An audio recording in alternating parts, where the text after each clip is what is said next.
Welcome. Today we are undertaking an extensive examination of one of the most shocking and tragic events in recent Australian history. We are. We're looking at the Wieambilla shootings that occurred on the 12th of December, 2022, in rural Queensland. This was an ambush that resulted in the senseless deaths of two serving officers, constables Matthew Arnold and Rachel McCrow, and an innocent civilian neighbor, Alan Dare. It was a profound loss. We're approaching this material with the utmost seriousness today, really driven by the desire to understand the facts and the complexities surrounding this devastating event. That gravity is paramount. Our sources compel us to move beyond just the initial news reports and really conduct a forensic examination of the timeline, the deeply disturbing background of the perpetrators, the Train family, and most critically, the profound conflict between how the police first classified it and what the law eventually decided. That's the key point, isn't it? The initial assessment versus the final finding. It is. The police initially called it terrorism, but the final coronial inquest pointed toward a shared delusional disorder. And for everyone impacted, especially the families of Constables Arnold and McCrow and Mr. Dare, we want to extend our deepest sympathies. The material we're covering is challenging, but understanding the nuances is essential to learning from this tragedy. Absolutely. The tension inherent in this case is what makes it such a vital subject for our analysis. You have an attack that was, it was clearly premeditated, it was targeted, and executed with military precision against representatives of the state. All the hallmarks of what you might initially think is terrorism. Exactly. But then the legal finding pivots to a severe shared mental illness. Our mission today is to explore the source material, to illuminate that crucial distinction for you, to try and understand how ideology and psychosis converged in such a lethal way. So let's begin by grounding ourselves in the location and the context that brought the police to the train's door in the first place. Wieambilla is an incredibly remote locality. It's situated roughly 270 kilometers northwest of Brisbane. This wasn't a raid in a crowded suburb. This was a routine call to a property tucked away deep in the bush. Correct, and that call was, far from high stakes initially. It was a welfare check requested by New South Wales Police regarding Nathaniel Train. And Nathaniel wasn't some unknown figure. He had a professional background. A very professional one. He was a former principal, held leadership positions at schools like Walgett Community College Primary School and Yorkeys Knob State School. This is important context, I think. Why is that? Because these were professionals who had consciously, deliberately retreated from society. He hadn't made contact with anyone since October 9th, 2022, and his estranged second wife, who filed the report on December 4, was naturally concerned. But the officers who went out there, they weren't just checking if Nathaniel was home and okay. Their mandate was layered, which suggests to me that authorities already had some escalating concerns about the family. Precisely. The responding officers had multiple objectives. Beyond the immediate welfare check, they were also following up on an outstanding warrant for Nathaniel. A warrant for what? It was related to a December 2021 weapons dumping incident, and there was an additional issue concerning a state border breach. So there were red flags. And more than that, there was active hostility coming from the property before the police even got there. Yes. The estranged wife who filed the missing person report had subsequently been deluged with threatening and, frankly, vicious messages, specifically from Gareth Train, Nathaniel's brother. So you have a situation where the officers are attending a location where one occupant, Gareth, had already demonstrated hostility and made direct threats. The air of volatility was thick before they ever arrived. That sets the stage perfectly for the ideological world the Trains inhabited. Gareth Train in particular was not just eccentric, he was a deeply entrenched and active conspiracy theorist online. Oh, very much so. What specific elements of this worldview were critical to his anti-authority stance? What's fascinating here, and also deeply disturbing, is the sheer extremity and the public nature of Gareth's views. He wasn't hiding them at all. He was an established and aggressive participant in Australian conspiracy theory forums and websites. And what was he espousing? He was actively pushing a cocktail of dangerous views. Virulent anti-government, anti-police, and particularly anti-vaccine sentiments. But central to this entire mix was his adherence to the sovereign citizen movement. Okay, for our listeners, we really need to unpack that. What does the sovereign citizen ideology actually entail, and why is it so inherently dangerous when it intersects with law enforcement? The sovereign citizen movement is globally recognized as a high-risk group by many, many law enforcement agencies. At its core, it's an ideology where adherents believe that existing government structures, laws, taxation, and especially judicial systems are illegitimate. They just reject it all. They reject it all as fraudulent. They often claim they are only bound by some form of, natural or common law, not the modern state. For the Trains, and particularly for Gareth, this meant they viewed the police not as officers of the law, but as criminal agents of an illegitimate entity. It's a complete rejection of the state. It is, and it provides the ultimate justification for resisting, or in this case, violently ambushing, any interaction with authorities. And the beliefs Gareth held weren't just anti-government. They were truly fantastic and conspiratorial in scope. The sources give us some incredibly extreme examples. They do. They reveal a mind steeped in absolute persecutory delusion. For instance, take the Port Arthur Massacre, a watershed moment in Australian history that led to the National Firearms Agreement and incredibly strict gun control. Right, a defining moment. Gareth claimed this pivotal event was a false flag operation. He believed it was specifically manufactured by the government to disarm the Australian population. This belief directly informs their subsequent actions and their stockpiling of weapons. It's a foundational belief for them then. Absolutely. He also held beliefs about high-profile assassinations, claiming, for instance, that Princess Diana was killed in a blood sacrifice. These weren't political disagreements. They were elaborate, internally consistent narratives of widespread, dark conspiracies designed to oppress them personally. It really sounds like a shared feedback loop within the family unit was reinforcing these extreme ideas. That's the critical component. Pastor Ronald Train, who is the father of Gareth and Nathaniel, provided some deeply insightful commentary on this dynamic after the event. What did he say? He described Gareth as being obsessed with guns and weapons, volatile and controlling. And crucially, he noted that Nathaniel shared this obsession, but to a lesser degree. So Gareth was the primary driver. It seems so. What we see developing is a shared ideological bunker. The brothers, Gareth and Nathaniel, along with Gareth's wife, Stacy, who, in a complicated family dynamic, had previously been married to Nathaniel. All three of them. All three. All had professional backgrounds as teachers, but all resigned. Nathaniel in 2020 and Gareth and Stacy in 2021, suggesting a conscious, organized retreat from mainstream society, fueled by the shared intensifying animosity toward any form of authority.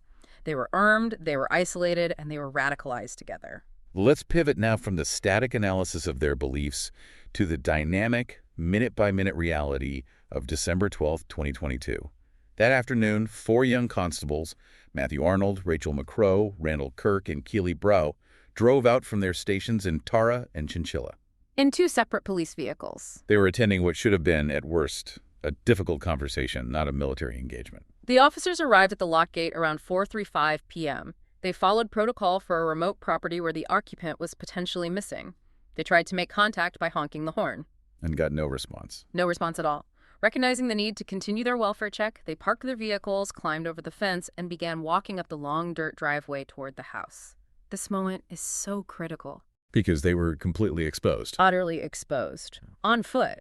And relying on the basic assumption that they were encountering disgruntled citizens, maybe, but not prepared killers. Their body-worn cameras captured the absolute horror that followed. The source material makes it so clear. This was not a confrontation. This was a meticulously planned ambush. Absolutely. The timeline is just chillingly fast. At 4:37 p.m., that's just 2 minutes after they met at the gate and started walking, the attack began without a single word of warning. No communication. None. The perpetrators, Gareth and Nathaniel, opened fire instantly, and they were utilizing high-powered hunting rifles, specifically a .308 Winchester Ruger M77 and a .3006 Springfield Tikka T3 rifle. These are not small arms. Not at all. Nathaniel Train fired the first shot, and it was devastatingly accurate. He fatally wounded Constable Arnold in the chest from a staggering distance of approximately 120 meters away from the front gate. 120 meters. Yes. That is the distance of a professional, prepared sniper. That initial distance immediately eliminates any notion of self-defense or a spontaneous confrontation. They were positioned for maximum effect. And the attack then immediately turned into something even more horrific. It did. Constable McCrow, seeing her partner fall, instantly dropped to the ground, but she was critically wounded almost immediately, taking fire to her back and legs. Despite being so grievously injured, the footage reveals her incredible bravery. What did she do? She desperately tried to radio for help, but the chaos of the situation made effective communication impossible. In her final moments, the body-worn camera captured her recording a final, desperate message for her family, Oh, while simultaneously, and this is a detail that shows immense courage, emptying her police-issue Glock pistol in a desperate attempt to fend off Gareth Train. the fact that she was trying to defend herself and record a farewell message at the same time it speaks to a moment of utter horror and clarity. And she was then killed at close range. Yes. The confrontation ended at 4:46 p.m., less than 10 minutes after they jumped that fence. Gareth Train approached her position and fatally shot her at close range. The speed, the violence, the cold-blooded nature of the assault, it was overwhelming. And they didn't just leave, they had a purpose. A very grim calculation. The perpetrators then walked up to the bodies and stole the Glock pistols from both Constables Arnold and McCrow. They were clearly acquiring more resources for the impending siege. We have to pause here and consider the immense psychological toll on the two surviving officers, Constables Kirk and Bro. Constable Kirk managed to escape, but it was a desperate dash for his life. It was. After McCrow was killed, Kirk fired one shot at Gareth, which missed. Recognizing the overwhelming tactical disadvantage, he made a split-second decision to run 100 meters back to his vehicle. And he was under fire the whole way. He was shot in the hip as he fled, but managed to reach his car, drive away, and get to safety to coordinate a response. Meanwhile, Constable Bro, who had taken cover in nearby bushland, remained hidden, undiscovered by the attackers. Constable Bro's ordeal, hiding in the grass, knowing her colleagues had just been executed, must have been unimaginably terrifying. Her experience is documented by her mobile phone call to 000, which she made at 4:44 p.m., and she stayed hidden for hours. The source material tells us she often had to whisper to the police operator. Why? Because Nathaniel and Gareth were moving so close to her position as they searched for her. The perpetrators were deliberately trying to flush her out. They set a massive grass fire. To find her. Exactly. Specifically aiming to locate her and also to incinerate the police vehicle that belonged to Arnold and McCrow. She told the operator, whispering that she thought she was going to die. This was an experience of absolute isolation, pinned down by killers who were actively hunting her while her environment burned around her. And as if the tragedy wasn't complete, it expanded to include a neighbor, Alan Dare. This raises profound questions about communication failure during a rapidly escalating critical incident. Alan Dare was a selfless man. He was 58. Around 5:30 p.m., he and another neighbor, Victor Lewis, saw the smoke billowing from the train's property. The smoke from the fire they set to find Constable Bro? That's the one. They saw the smoke and heard the distant gunfire. They acted on a purely human instinct to investigate and to help. The tragic failure, occurred immediately prior to their departure. Dare's wife, Carrie, had called 000 twice, at 5:13 p.m. and 5:17 p.m., asking about the smoke and potential fire risk. And the operator failed to provide the most critical piece of information. Precisely. The operator advised Mrs. Dare against investigating, which was good advice, but critically, they failed to relay the active, immediate threat that 2 police officers had been ambushed and executed, and the area was now a live killing field. If she had known that. Had Mrs. Dare known the true danger, it is highly likely she would have prevented her husband from leaving. Unaware of the danger, Alan Dare proceeded. He was shot fatally in the back by one of the perpetrators while attempting to record video on his mobile phone to document the scene. And his neighbor. His neighbor, Victor Lewis, fled unharmed and was the one to alert the responding officers that his friend had been shot. This speaks to the inherent risk civilians face when a domestic, localized incident suddenly escalates into a prepared, violent ambush. The immediate reaction from the Queensland Police Service was, it was an extraordinary act of courage. 16 local general duties officers arrived on the scene, and despite the overwhelming danger, they made the tactical decision not to wait for the specialist teams. That decision was both heroic and vital. Their priority was twofold: recovering their fallen colleagues and rescuing Constable Bro, who was still hiding and whispering on the phone. How did they even manage the extraction under fire? They utilized Alan Dare's Ford Territory SUV, the very vehicle he had driven in just before being killed, as a makeshift shield to extract the bodies of Constables Arnold and McCrow, all while taking intermittent fire from the house. And they had to get Constable Bro out. The coordination with her 000 operator was key. At 6:34 p.m., she heard the specific code words, pink and blue, used by the operator, which confirmed that friendly forces were near the front gate. and she just made a desperate run for it and successfully reached safety. So while the local officers were completing this incredibly dangerous rescue, the perpetrators, the trains, they transitioned into actively broadcasting their twisted narrative. This is a crucial piece of evidence, and it's what supported that initial terrorism assessment. Around 7:31 p.m., Gareth and Stacy were seen outside the residence recording a video.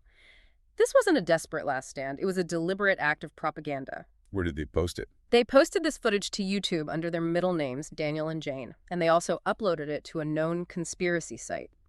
Gareth chillingly stated, "They came to kill us, we killed them," and he deliberately referred to the police as devils and demons. He's connecting his ideology directly to the violence. Directly. They were trying to send a message to their online community. By 7:40 p.m., the Special Emergency Response Team CERT had arrived. Now, for our listeners, CERT is the Queensland Police Service's top-tier tactical response unit, equipped for these high-risk situations. And they arrived with significant resources, including an armored vehicle, a Bearcat. The Bearcat. It stands for Ballistic Engineered Armored Response Counterattack Truck. It's essentially a mobile fortress, an armored personnel carrier used for officer protection during sieges. So they were ready for a serious fight. They were. CERT officers immediately surrounded the property and began negotiation attempts. They used the Bearcat's loud hailer to plead with the trains, emphasizing that the situation, doesn't have to be this way. But the trains were fully committed to confrontation. We need to understand the tactical challenge the trains presented. The sources mention military-style defenses. What did that entail, and how were they able to hold off a team like CERT for so long? The trains were clearly prepared for this exact outcome. They had established fortifications, including log barricades and firing positions that gave them excellent sight lines of the only approach, that long driveway, and they were heavily armed with those high-powered rifles, not just handguns. Giving them significant range and power. Significant range and stopping power against regular police vehicles, and even a challenge for the armored ones. When the Bearcat was driven up the driveway, Gareth and Nathaniel immediately engaged it. They fired directly at the armored windscreen, close to the driver's position, demonstrating an absolute intent to incapacitate the tactical team. Which forced the Bearcat to pull back. It forced it to retreat temporarily. This sustained, high-intensity resistance is not typical for a spontaneous confrontation. It speaks to their training and their absolute commitment to die fighting. And the siege lasted for hours, with intermittent fire. That's right. Gareth continued to fire, even taking shots at a police helicopter that was providing observation, until about 10:04 p.m. Nathaniel was pinned near a log barricade, and Stacy was inside the house, but the threat remained constant. So they tried to approach again. The Bearcat attempted to approach again after the firing subsided at 10:05 p.m., but Nathaniel immediately responded by firing at it again, forcing another retreat. The police had to operate with extreme caution due to the train's preparation and their ruthlessness. What ultimately brought the standoff to an end? The final breach was executed at 10:29 p.m. CERT officers used the Bearcat to breach the perimeter, supported by 2 police helicopters providing crucial real-time observation from above. The confrontation was short and decisive once the tactical team committed to entering the property. By 10:39 p.m., all 3 perpetrators were fatally shot by CERT officers. Can you detail the sequence of their death for us? Of course. Gareth Train was the first to be killed as he was actively attempting to reload his weapon. Stacy then reemerged from the house, fired a single shot from her rifle, and was subsequently killed. And Nathaniel? Nathaniel, critically, was killed while using one of the stolen weapons Constable Arnold's Glock pistol, firing it at the Bearcat. This final act highlights the symbolic and practical significance of their theft earlier. They were using the very weapons they had stripped from their victims in their final defense against the state they despised. Before we move into the clinical analysis of the motive, we must give due recognition to the profound human cost of this event. Constables Matthew Arnold and Rachel McCrow were not just statistics. They were individuals, incredibly young in their careers. So young. Arnold was 26, having been sworn in just 2 years prior in March 2020. McCrow was 29, sworn in June 2021. They really represented the future of community policing, and their lives were brutally extinguished doing their duty. And Alan Dare, the neighbor, was 58. A good Samaritan who paid the ultimate price for his concern. He epitomizes that community spirit that so often exists in remote areas, only to be betrayed by this sudden, targeted violence. His actions were truly heroic, and the response from the government and the community was, I think, commensurate with the shock and tragedy. Both Constables Arnold and McCrow were posthumously awarded the National Police Service Medal, the National Medal, the Queensland Police Service Medal, and the Queensland Police Valor Medal. And Mr. Dare was also honored. He was. Alan Dare was also recognized for his selflessness, receiving a posthumous Queensland Police Bravery Medal. The country recognized that these lives were lost due to an unprecedented attack on civil order. The emotional response from leaders underscored how deeply this pierced the national psyche, especially given Australia's historically strict approach to gun violence following Port Arthur. Prime Minister Anthony Albanese called it a devastating day. The reaction was deeply personal for many, including opposition leader Peter Dutton, a former police officer himself, who became visibly emotional when addressing the condolence motion in Parliament. It's a reminder of the danger. It reinforced the inherent danger faced by all first responders, even during seemingly routine welfare checks. We also saw significant symbolic tributes across the country. Yes. State flags were lowered, and iconic structures across Queensland, including the Story Bridge in Brisbane and even the Sydney Opera House in New South Wales, were illuminated in blue and white to honor the fallen. And the property itself. The Queensland Police Union made a significant, very concrete gesture by announcing plans to purchase the Wieambilla property itself. Their stated intent was to convert the site into a permanent memorial and, crucially, prevent it from falling into the wrong hands, a clear acknowledgement of the site's association with extreme ideology and violence. Finally, we must acknowledge the immediate survivors of that day. Constables Kirk and Brough, both 28, who endured that ordeal, survived, though Constable Kirk required surgery for his injuries. It's also important to note the disturbing side effect of the tragedy. 2 men were arrested and charged with unlawful trespass and stealing by looting on the train's property just 6 days after the incident, trying to profit from the devastation. Now we arrive at the core analytical tension of this entire investigation. Initially, the police were quite clear. This was a terrorist attack. In February 2023, the Queensland Police Service officially classified it as such. This initial assessment was powerful and deliberate. Deputy Police Commissioner Tracy Linford stated that the attack was not random or spontaneous and was executed a religiously motivated terrorist attack. The QPS determined the trains were religious extremists adhering to what is known as premillennialism, a broad Christian fundamentalist belief system. Okay, let's explain what premillennialism means in this context. This theological concept, but how did it translate into violent, immediate action against the police? Premillennialism is an eschatological belief. It's found within some Christian fundamentalist groups concerning the end times. Adherents believe Christ will return before a 1,000-year golden age, the millennium, and that the world will first descend into a period of tribulation. So chaos and destruction. Wars, plagues, governmental corruption, all of it. For the trains, particularly Gareth, their interpretation merged this traditional religious prophecy with their sovereign citizen conspiracy theories. They saw the government and the police as agents of this final evil, corrupt system, the devils and demons Gareth spoke of in his propaganda video. So the violence was justified in their minds. It was justified in their minds as an act of preemptive religious purification and self-defense against what they saw as the imminent apocalypse. This classification, Australia's first fundamentalist Christian terrorist attack, was based on that clear ideological targeting of state representatives with the aim of advancing a religious or political cause. The initial terrorism classification has immense legal and intelligence implications. But 2 years later, the coronial inquest, led by coroner Terry Ryan, concluded in November 2025 with a completely different finding, and it dramatically shifted the legal and psychological interpretation of the event. This is the pivotal moment for our analysis. Coroner Ryan explicitly ruled that the shootings did not meet the statutory definition of a terrorist act under the Commonwealth Criminal Code. Why not? Because the core requirement for terrorism is the intent to coerce, intimidate, or influence a government or the public.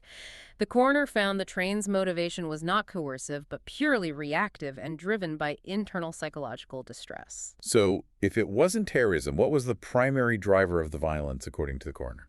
The determination was severe mental illness, specifically a shared delusional disorder, or what clinicians sometimes call folie à deux. Shared delusion. Yes.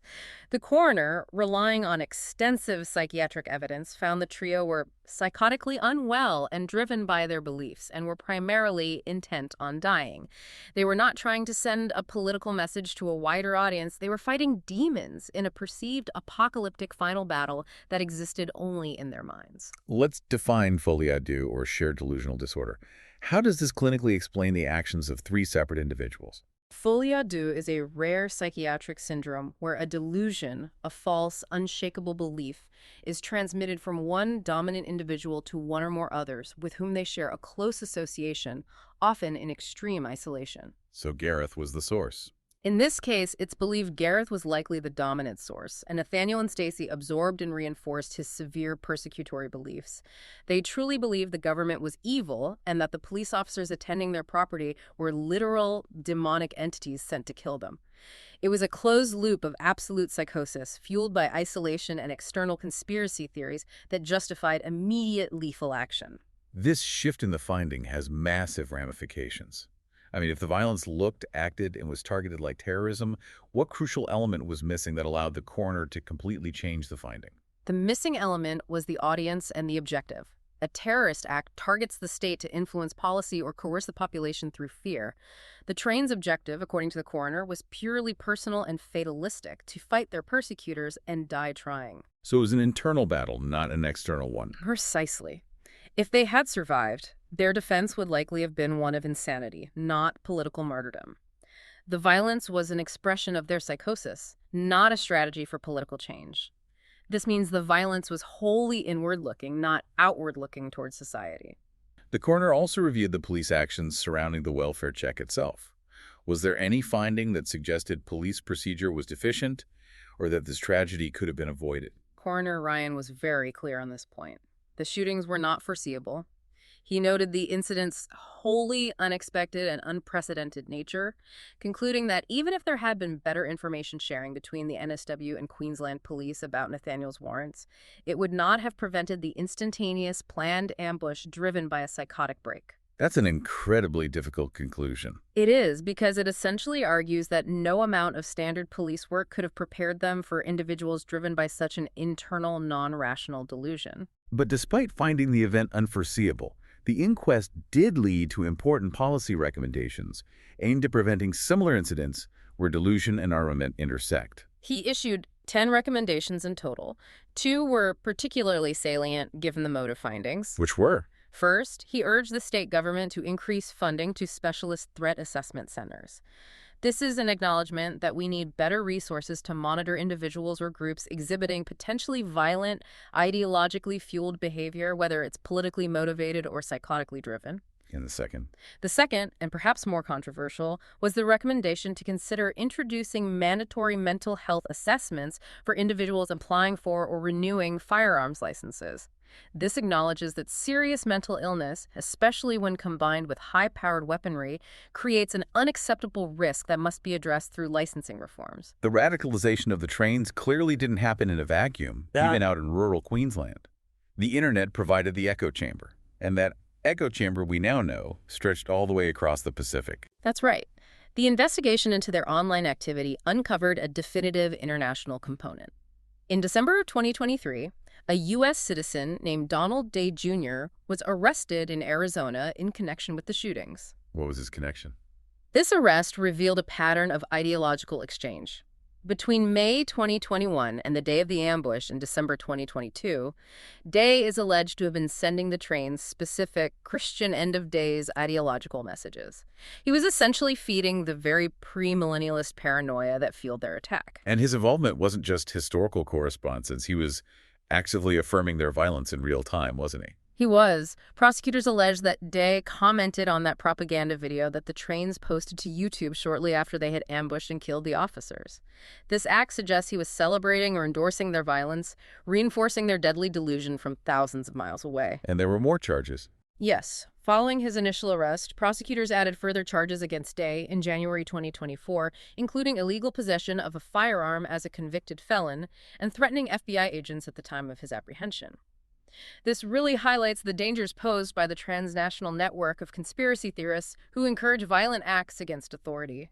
Beyond the international investigation, the Wieambilla tragedy had an immediate and practical impact on national policy within Australia, specifically reviving a long-stalled piece of gun control legislation. Prime Minister Anthony Albanese made it very clear that the nature of the attack, the use of high-powered rifles, and the military-style defensive preparation underscored critical gaps in the country's weapons management systems. The tragedy served as a brutal reminder of the consequences of information failure regarding firearms ownership. And this led directly to a landmark agreement by the National Cabinet. It did. In December 2023, the National Cabinet, which comprises the Prime Minister and all state and territory leaders, committed to implementing a national firearms register. The sources deem this to be the most significant improvement in Australia's firearms management systems in almost 30 years. Why is this particular register so significant, especially after the country already has such strong gun laws? Well, Australia's gun laws are notoriously strict following the 1996 Port Arthur massacre. However, coordinating the actual registration and transfer of firearms across state borders has historically been fragmented. A patchwork system. Exactly. The lack of a single, comprehensive, real-time national register meant law enforcement couldn't always immediately access accurate information on who owned what and where. The National Firearms Register aims to consolidate all this data, finally fulfilling a long outstanding reform that originated in the wake of the 1996 tragedy. So Wieambilla provided the final push. The Wieambilla tragedy, therefore, provided the necessary political impetus to finally bridge that information gap, aiming to ensure first responders and communities have the best possible situational awareness regarding armed individuals.